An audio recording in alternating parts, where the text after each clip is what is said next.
अब तो भारत में ऐसा कोई नहीं होगा जो तैमूर के नाम से अपरिचित हो, परंतु संभवतः उसके कारनामे से अपरिचित अवश्य हो सकता है। काफिरों का नाश कर इस्लाम की पताका फहराने का उद्देश्य ले हिंदुओं के नरसंहार का भयानक नाच करने वाला तैमूर लंग दिल्ली की गद्दी छोड़ वापस जाते समय बिना अपने नृशंस व्यवहार को दोहराए हिंदुस्तान से चला गया या फिर भागना पड़ा।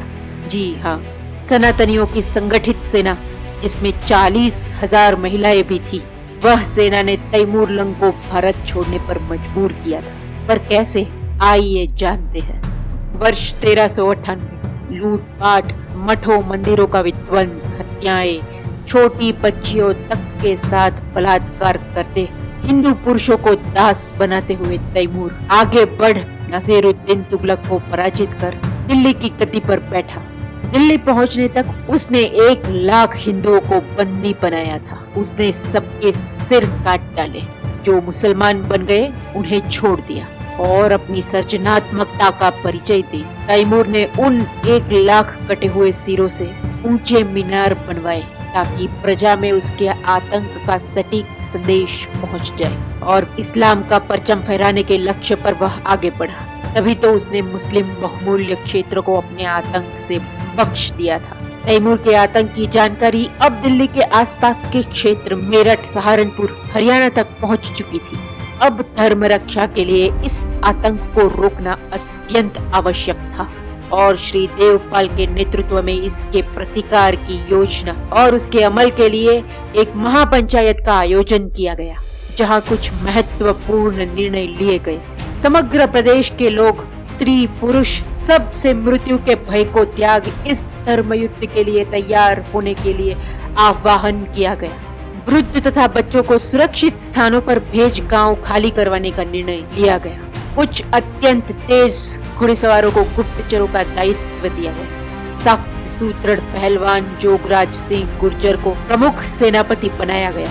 हरवीर सिंह, दुर्जनपाल, उमरा अन्य को मुख्य सेना नायक बनाए गए और सेनापति बनने के बाद उन्होंने सैनिकों को संबोधित कर कहा, हे वीरों, भगवान कृष्ण ने गीता में अर्जुन को जो उपदेश दिया था उस पर अमल करो। हमारे लिए मोक्ष यानी रणभूमि में बलिदान। आपने मुझे नेता चुना है। प्राण रहते रहते मैं पीछे कभी नहीं हटूंगा। प्रतिज्ञा करता हूँ कि अंतिम श्वास तक मैं भारत भूमि की रक्षा करता रहूंगा। और यह सुन सनातनी सैनिकों का रक्त खौल उठा। महिला सेना का भी गठन किया गया, जिनका मुख्य कार्य अपनी सेना को अन्न भंडार, शस्त्रों की आपूर्ति करना तथा जानकारी पहुंचाना था। और सरहानपुर में जन्मी, बचपन से ही मल्ल युद्ध शस्त्र विद्या में प्रशिक्षित 20 वर्षीय राम प्यारी गुर्जर को उस महिला सेना की सेनापति नियुक्त की गई। धर्म युद्ध के लिए सेना गठन के समाचार मिलने पर सामान्य जन जात पात के भेद मिटा सनातन धर्म की रक्षा के लिए सेना के साथ जुड़ गया और 80,000 तक की योद्धा सेना तथा 40,000 की महिला सेना एकत्रित हो गई।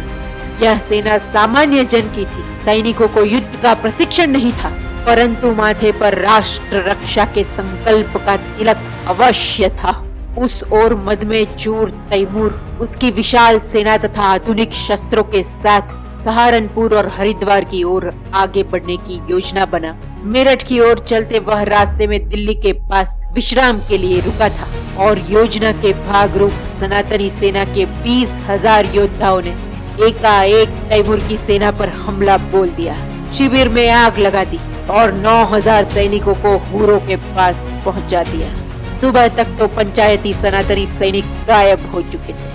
पंचायती सैनिकों के ऐसे निरंतर हमलों से तैमूर तंग आ चुका था। फिर भी लूटपाट, मंदिरों का विध्वंस और काफिरों के नरसंहार के लिए उतावला तैमूर मेरठ के रास्ते पर आगे बढ़ा, परंतु यहाँ तो उसे सब गांव खाली मिले और उसकी सारी योजनाएं धरी रह गई। अब वह भी हैरान हो गया था। न उसके हाथ लगा धन, न ही काफिर। उस ओर पंचायती सनातनी सेना छापामार युद्ध नीति से निरंतर दिन रात हमले करते रहते थे और जब तक तैमूरी सेना संभलती तब तक तो वे जंगलों में तितर बितर हो जाते थे। उस ओर राम प्यारी के नेतृत्व में महिला सेना की मातृशक्ति न मात्र अपनी सेना के लिए अन्न की आपूर्ति करती बल्कि तैमूर की सेना के अन्न तथा शस्त्र के भंडारों पर तेजी के साथ अचानक हमला कर भंडारों को नष्ट भी कर देती। तैमूर की सेना अब रात्रि में ना नींद ना पेट में अन्न मिलने से भूखी मरने लगी थी। मेरठ से आगे मुजफ्फरनगर तथा सहारनपुर तक पंचायती सेना ने तैमूर की सेना के पांव जमने न दिए। तब तैमूर अधिक चौकन्ना हो सेना के साथ हिंदुओं के पवित्र स्थल हरिद्वार के ध्वंस के लिए आगे बढ़ा। हरिद्वार से 5 कोस दक्षिण में पथरीगढ़ में तैमूरी सेना पहुंच गई और तैमूर लंग को हिंदुस्तान की धरती से खदेड़ने के संकल्प के साथ प्राण हथेली पर लिए निकले सामान्य जन की रौद्र रूप सनातनी सेना तथा तैमूर की जिहादी सेना के बीच 3 घमासान युद्ध हुए और तीसरे युद्ध में शेर हरवीर सिंह ने अपने शौर्य से दहाड़ भाले का एक भीषण प्रहार तैमूर की छाती पर कर उसे घायल कर दिया। हरवीर सिंह ने भी तैमूर के अंगरक्षकों से प्रतिकार के बाद हुए युद्ध में घायल हो अपने प्राणों का बलिदान दिया। सेनापति जोगराज सिंह भी अनेक घावों से घायल हुए। तैमूर के विश्वसनीय उसे युद्ध भूमि से निकालने में सक्षम रहे। पंचायती वीरों ने तैमूर की सेना का अंबाला तक पीछा करके उसे हरियाणा से भी बाहर तक खदेड़ दिया और सनातनियों के ऐसे अकल्पनीय प्रतिकार को देख 1.5 लाख की विशाल सेना लेकर हिंदुस्तान आने वाले जिहादी तैमूर को वर्ष 1399 में दिल्ली की गद्दी को खिजर खान सैयद को सौंप कुछ ही हजार सैनिकों के साथ भागना पड़ा और कहा जाता है कि हरवीर सिंह के उसी भाले के घाव के अनियंत्रित संक्रमण से ही 6 वर्षों के बाद उसकी मृत्यु हुई। इस युद्ध में महापंचायत की सनातनी सेना के 40,000 वीरों ने भी अपने प्राणों का बलिदान दिया, परंतु राष्ट्र रक्षा अवश्य हुई। आपसी मतभेद से ऊपर उठ सामान्य जन से संगठित समग्र सनातनी समाज ने मातृभूमि के लिए हर पल मृत्यु के आलिंगन के लिए तत्पर हो अधर्म अत्याचार के विरुद्ध एकजुट हो एक ऐसा धर्म युद्ध लड़ा जो भविष्य के लिए एक उत्तम दृष्टांत स्थापित कर गया, जो आज हमारे लिए क्या यथाउपयुक्त संदेश नहीं।